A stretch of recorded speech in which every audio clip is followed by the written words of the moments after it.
I did get to see two more post-apocalyptic movies that I believe got limited theater releases and might be a little bit more independent or lower budget.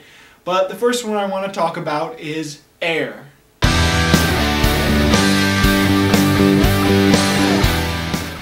Air stars both Norman Reedus from the Walking Dead series, and I had to look up this name because I know the guy, I've seen him in plenty of movies, I loved him in Blood Diamond, but I've never really knew how to pronounce his name. I always thought of calling him Digimon because it's kind of similar spelling, but it's Jaimon. I guess the D is silent. Jaimon Hanzo. So in this post-apocalyptic movie, something happened that caused the air around us to be contaminated to the point that it's so toxic we can't breathe air and we can't go outside. But thankfully for some people, the government has created some arcs and put them underground. There are underground facilities where people of importance, people that are of scientific importance, could live underground in hibernation until the air gets better. Somehow these facilities have spare oxygen that will last for about 100 and something years.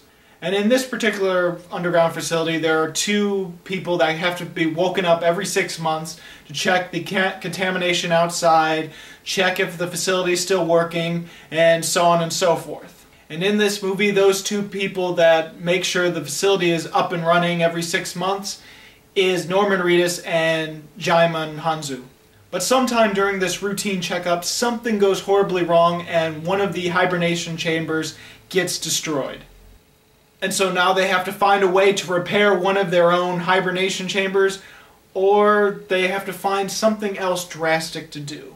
Now this is a thriller, and the trailers would lead you to believe that they both turn on each other when they realize there's only one hibernation chamber left and two of them. But that doesn't happen until the very end of the movie. Mostly they're trying to find other ways to fix this hibernation chamber. They're still working together.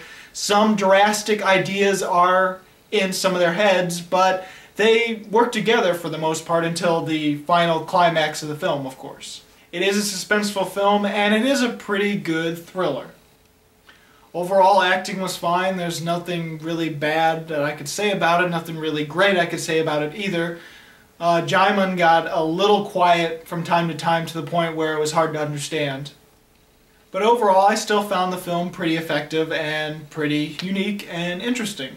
There's a lot of neat psychological thriller aspects to the film, but it doesn't delve too deep into that. I wish it would have focused a little bit more on the psychological thriller element, because then maybe it would have been a really more unique film. Also, while this apocalypse is unique and it does feel different, there is a little bit of questions that are left unanswered throughout the film, and some holes that you might think are, well, it's not explaining too well, and there's a lot of that. The whole film takes place in this underground facility, which is cool looking for the budget they probably had, but overall it's nothing unique to the point where you haven't seen this kind of facility before. Overall, there's really not much I can say about it. I mean, it's an okay film. It's not great. It's not terrible either. It's just sort of average that could have been greater. I'm just going to give Air 3 stars. So, have you seen Air? What did you think about it? Go ahead and comment. If you haven't seen Air, then what is your favorite science fiction post-apocalyptic film?